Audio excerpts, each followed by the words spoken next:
multilateral development banks rather than West-led international financial institutions. Call upon the Prime Minister to return the case within 7 minutes. Here.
This debate is about a comparison whether Southeast Asia should prioritize the relationship with China and rather than the West. We believe from opening up, because we see the trend that the continuation of the strong relationship with the West, between the West countries and the Southeast Asian countries, does more harm than good in terms of protecting the national interests of the Southeast Asian countries. And also, we say that strategically, more cooperation with China is much beneficial to Southeast Asian countries we will try to propose. But before moving on to our substantive, let me clarify our stance. Because our burden from government bench is not to tell you why the absolute cutting relationship with West is good. Because this debate should be about a comparison whether these South Asian countries should prioritize China rather than West. So even in our parliament speaker, we say compared to the status, we are happy to increase. We are happy to massively increase to increase the financial dependency upon a China-led multilateral development Point of information, madam. Rather than West international financial institution. And so in this is the difference is there will be massive increase with the cooperation and dependency upon China rather than West. Yes. Who poses a bigger threat to the Philippines, China or the United States? Sorry, just say that again. Who poses a bigger threat to the Philippines, China or the United States? Okay, now we say yes. We say that yes, there is a problem with the territorial issues within China and the Southeast Asian countries. Even we see the problem with the territorial issues because strategically the Southeast Asia should strengthen the relationship with China in order to solve the problem for territorial issues. So we stand from opening up. So two issues from Prime Minister. Firstly, let me clarify what is the problem in the status quo, which means when when these South Asian countries totally depend on West, this is so harmful. And secondly, compare the status quo, what is more beneficial for these South Asian countries to strengthen the bond with China rather than West. So firstly, about the problem. So Mr. Speaker, we see in the status quo that these Filipino, even Singapore, or many Southeast Asian countries hugely monetarily depend on a West-led international financial institutions such as World Bank or IMF or so forth. We say this is so problematic because the Western countries such as the US or many European countries have the incentive and legitimacy to intervene to the policy within the domestic issues of the Southeast Asian countries because by using the rhetoric, the Western countries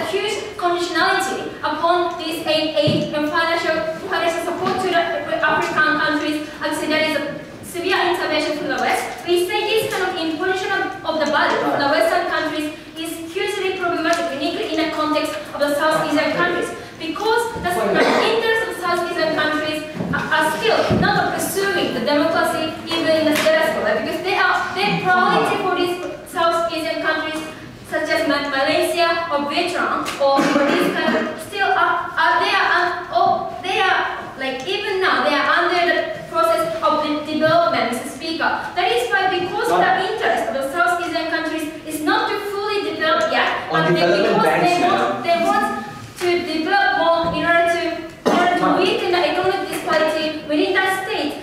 We say because the Western intervention is hugely problematic and obstacle for the interest of the South Asian countries, we say that is problematic. So, secondly, about the comparison of the competitive status quo. Yes, Project. You just replaced dependence on West with dependence on China. What do you think is the benefit of depending on China? Okay, we say that uniquely that China compared to the West, the South Asian countries have more commonality with China because South Asia, because of China, like, as a matter of fact, we say that compared to the West, that's fully developed, and their like GDP is not so like rapidly growing compared to China has a still room to develop more and more. In this is Mr. Speaker, because the South Asian countries, the interests of South Asian countries and China have the more commonality and similarity compared to the Western countries. That is good. And also geographically, China is much closer to the area of Southeast Asian countries. In this sense, we couldn't see any benefit to keep antagonizing the China and to keep like some harsher stance upon China, because that is not strategic as in order to protect the interests of these countries. So secondly, why our parliament is much more better, because the West we will no longer financially hugely depend on the West. It means that the South Asian countries can strengthen the bond with China by being given the financial aid, for example, or by having the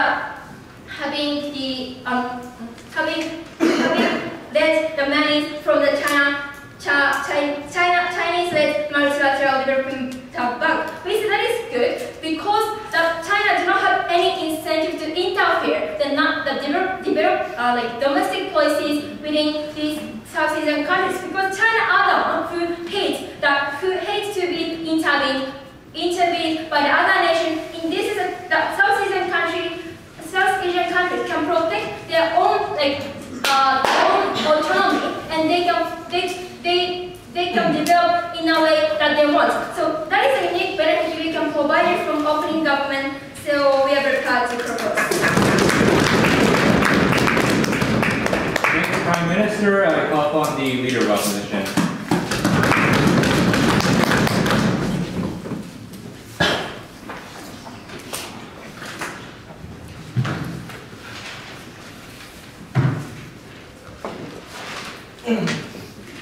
To oppose the wishy-washy, like confusing status quo of the opening government, we're not just going to say, we should take both Chinese investment and Western investment. No, we say that Chinese investment has to stop. Southeast Asia should not need these investment. Why? Because China, like compared to the West or any international organization, is a terrible actor that's capable of bending all sorts of policies that these countries have and will be unable to enact any independent foreign policy as well as domestic policy by depending on China for their infrastructure, for their financing, and so forth. That is why we beg to oppose. We have three arguments. First, I'm going to talk about why, China as an investment institution is a terrible actor. How they conflate all issues with economics and politics, and that will be detrimental to those Southeast Asian countries. And second, I'm going to talk about what kind of investments these institutions do compared to the Western-led ones like the World Bank. Third, I'm going to talk about how this politicizes poverty and how that is immoral to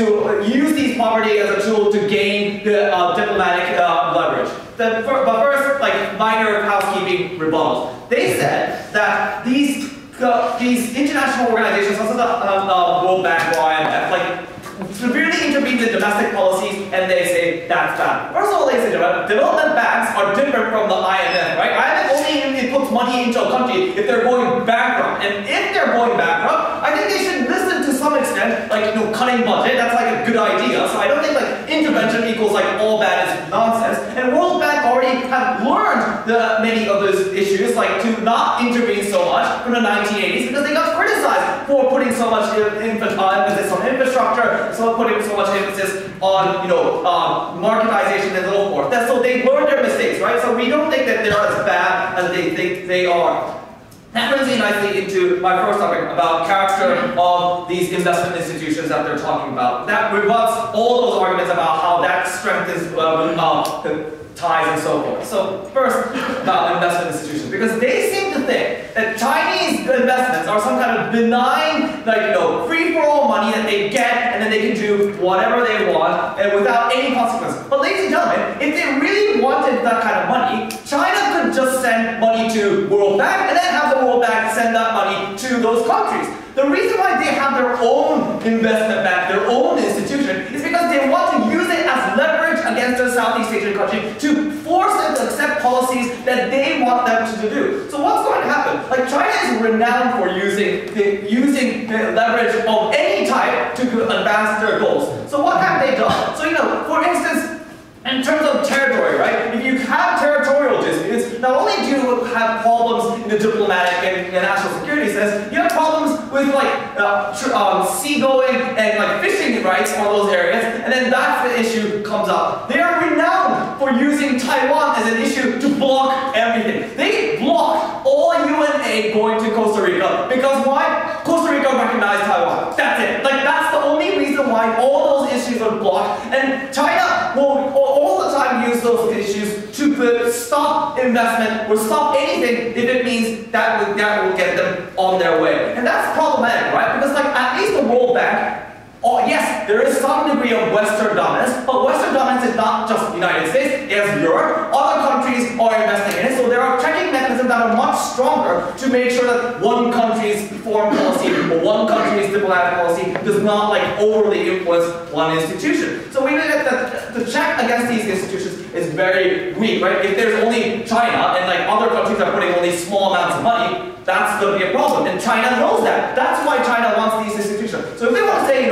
there's going to be check and balances, then there's no point in the Chinese investment bank, right? Because that's the whole point of this issue. Well, that's why we think that Western institutions, yes, they might have less money to some extent. Yes, they might have some degree of control by the West, but we believe that is much better. Yes, the prerequisite for your harms to happen is that China is going to be willing to put in a lot of money into these nations. Why is that not bad? Why is that bad for the development of these nations? That brings me nicely into my second argument about what kind of investments we're talking about. Because throwing money at development doesn't work, right? It has to be used in a particular way. And the World Bank knows that they have made mistakes in the past by just concentrating on investments, and therefore they have moved to much more softer push. So they started developing education systems like healthcare, those kind of systems that actually build a local well-being, not just economic well-being, but also other parts that improves the livelihood and economic standard of those countries. And also they stopped tied aid. They're trying to stop tied aid from Western countries because that makes countries force policies upon on those Southeast Asian countries. So they have learned to make sure that those policies don't control those countries. They also relegate a lot of jobs and control to local companies so that local companies can develop on their own to create the kind of necessary infrastructure on their own. What does China do? China does exactly what the World Bank did 30 years ago, which is build huge amounts of infrastructure like dams and roads that are maintained by Chinese people and the Chinese companies. If you could get Chinese investments, you get not only just Chinese, Chinese money, you get Chinese people, so locals don't get employed. But if you get Chinese money, you get Chinese administrators, not local administrators. And then because they don't the local administrators, even if they come in, they can't speak Chinese, so they can't like communicate with the people on the ground. So like the entire infrastructure is being controlled by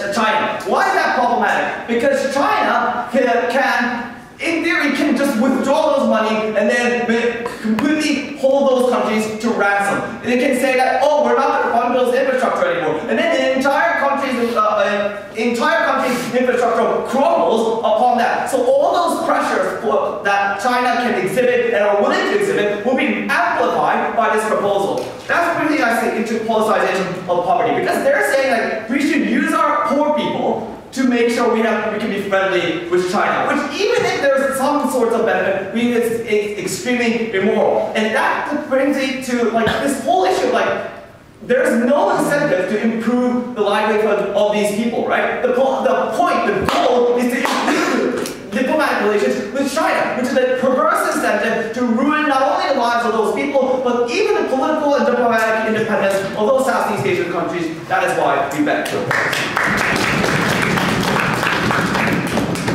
The Leader of Opposition, I call upon the Deputy Prime Minister.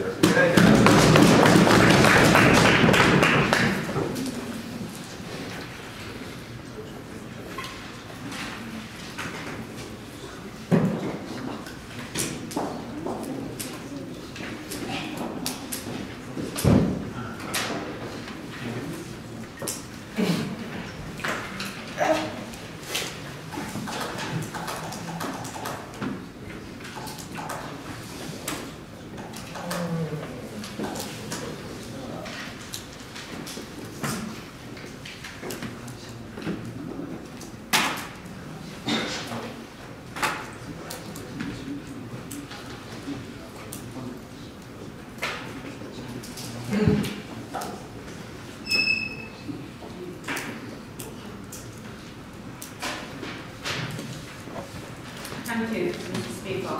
The trend, we think that China is more rapidly growing compared to the West. And we think in this context, the strategic and smart strategy for the Southeast Asia is to build a better relationship with China and not the West. And we think, like, by taking this proposal, what we are saying is not to deny the whole entire relationship with China, with the West. But we think so far we have been too much independent on the West, and we have been too much screwing up the relationship with China. What we have to do is to improve the relationship and then to shift from the independency on the West. That is why we are standing on the opening up. So many rebuttals to what Toshi-san said, and I'm going to explain to you 2 points.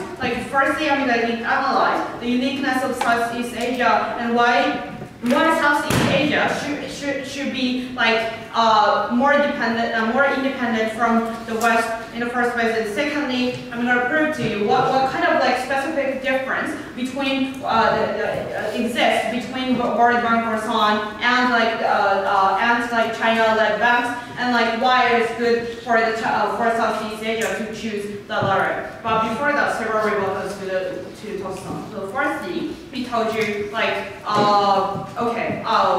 IMF or any World Banks or so on, they are intervening, say something to the internal politics, or they will make the money, they will make the provision of money conditional, and it is not so bad. But we don't.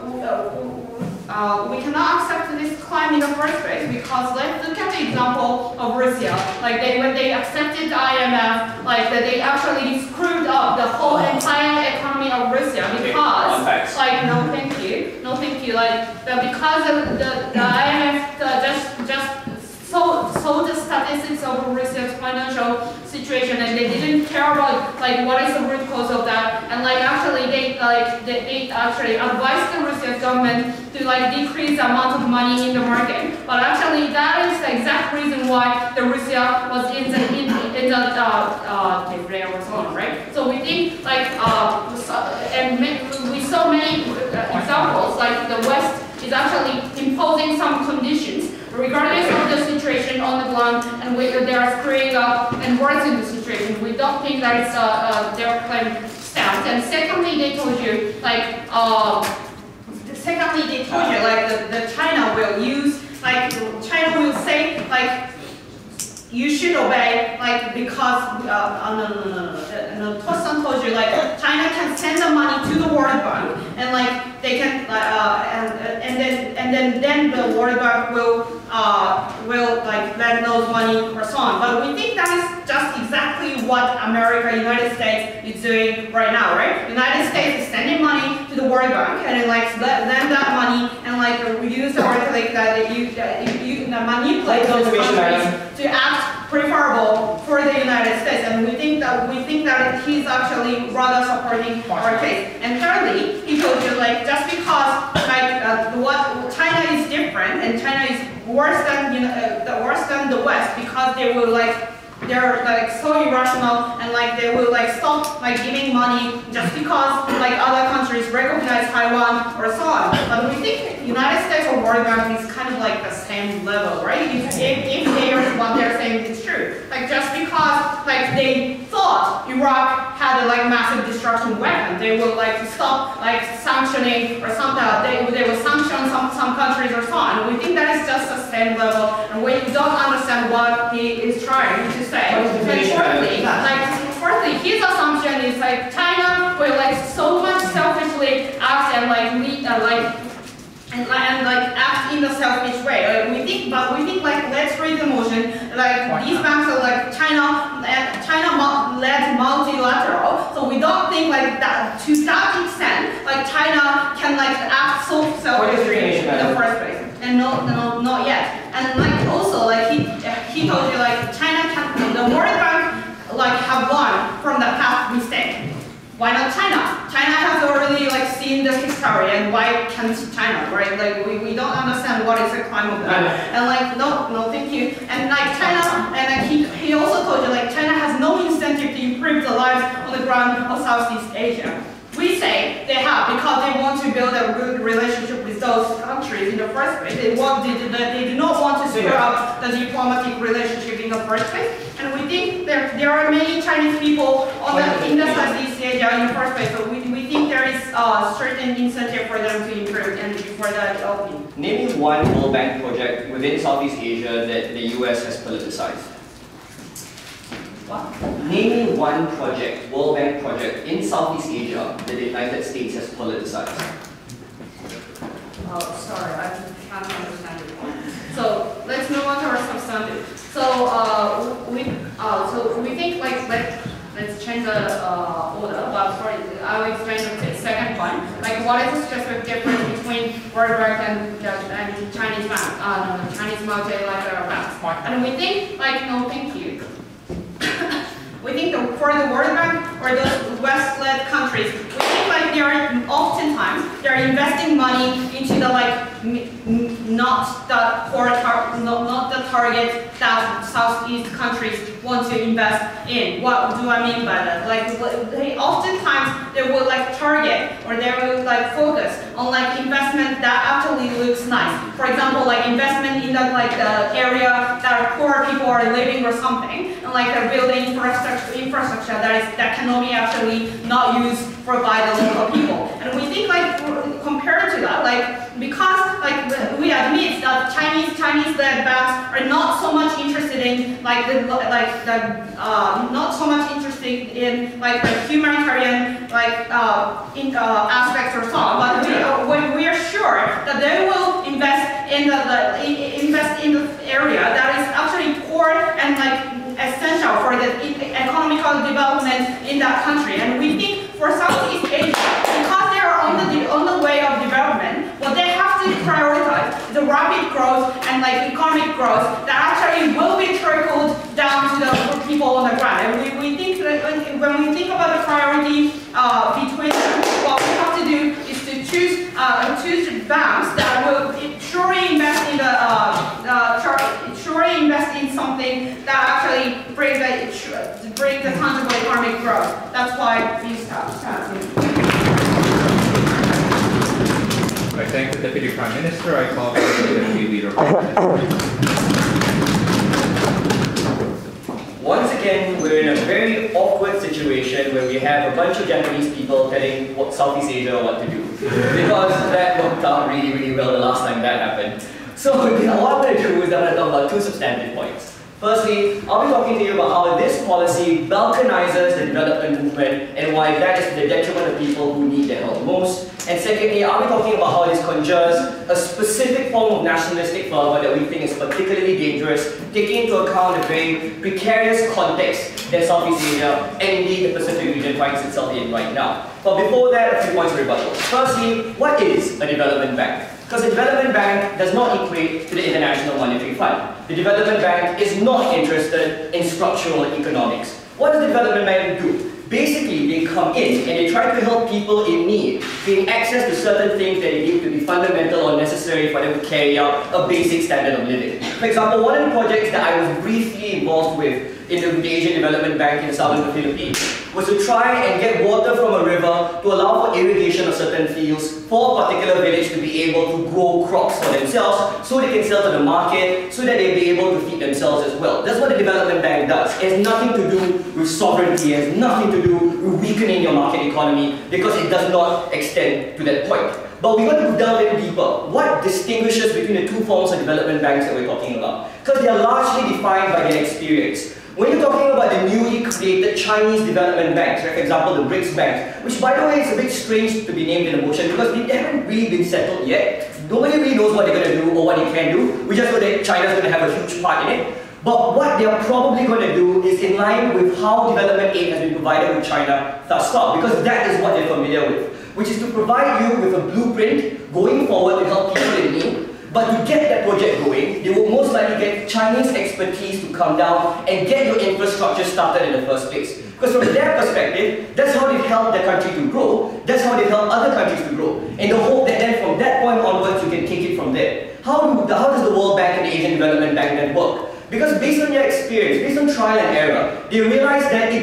shouldn't work that way. They want people to get started from the very beginning, to try to get locals into the project, to get the piping in, to get the irrigation system going in, because that's the only way you can carry on from there if you had an involvement in the project. If you have a proprietary interest in the project to begin with, they think that therefore you want to be more involved and will protect that particular project a bit more. So that's what development banks do, and effectively like first and second speakers like out. So what then happens here? Because we think the argument about independence is just not true. It's a wash on both sides. With the signing of the Trans-Pacific Partnership and also the presence of the pivot in the Pacific region, we are quite close to the United States of America. However, our trade relations with China are massive. That's why leading to them becoming the biggest economy in the world. Not only that, you look at all the ASEAN meetings, it's ASEAN +1. And guess who's that +1? It's China. So that there are close relations to both sides basically in this, and it's a wash. So we don't think that should happen. But then we go to the next point that he said, because they were very willing to politicize the poor, they were very willing to politicize poverty in a bid to improve relationship with the West, improve relationship with China.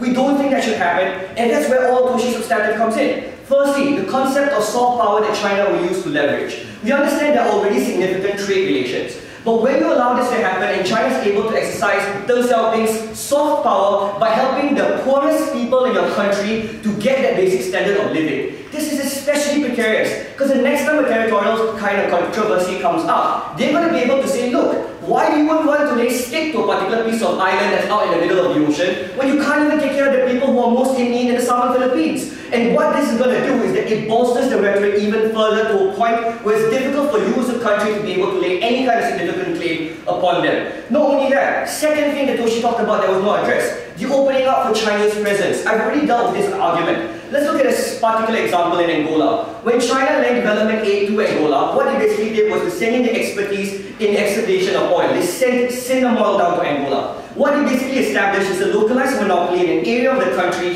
that is most in need. You open up an avenue for them to come in and try and establish themselves when you as a country cannot do anyway. So what does this do? We think it's especially bad, even though in a small microcosm of a development project, because you basically give them a backway entry into your country and doing things that you as a country should have done but could not have done. And thirdly, we think, no, let me move on. So what exactly then is our contention vis-a-vis their case? It brings me on to my first point, the balkanization of the development agenda. And this will deal with Yuki's point of information as well. The reason why China started off their own development bank banks. Because they think that they, as the least countries that were formerly developing, know what's best for other developing countries. They think they have the best methods for these countries. That's why you get it in Brazil, that's why you get it in India as well. Countries of the same ilk.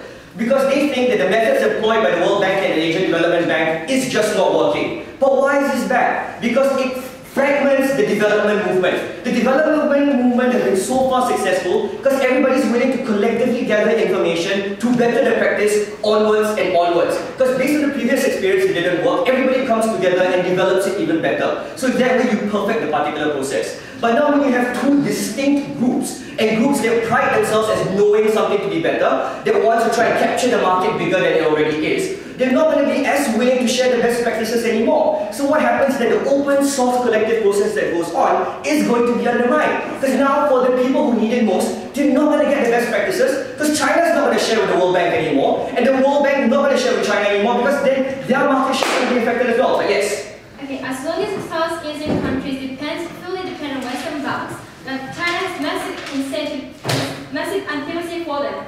We said our parents. Which brings on to my second point. It's fine if they have antipathy, because let's look at the net result of that, right? The creation of this very dangerous nationalistic fervor, which I think your country is experiencing firsthand. Like China's making lots of aggrandizing claims over territory. For a very simple reason. They want to keep nationalistic fervor up to distract people from problems such as gentrification in Beijing and Shanghai. For example, all the weakening or the slowing of the growth of the Chinese economy and the inflationary pressures on the renminbi. And how they do this is by telling people that, look, these are all the lands that we are claiming to, and we are really strong about our claims. That's the agenda of the Politburo Standing Committee. But now when you allow for this policy to go through, and the people feed off the fact that our country is also responsible for the weakest and the most in need in other countries, it creates a very dangerous nationalistic fervor in the region. Because now China thinks that everybody else owes them a line because they can't do it themselves. And what does this do? It creates a piece of nationalistic fervor that even the Politburo Standing Committee can't keep hold anymore, because now China feels entitled over the entire region. Something that we don't want. Rather, we want to push them towards the international World Bank and get them to cooperate even further. And for these reasons, I'm extremely proud to oppose.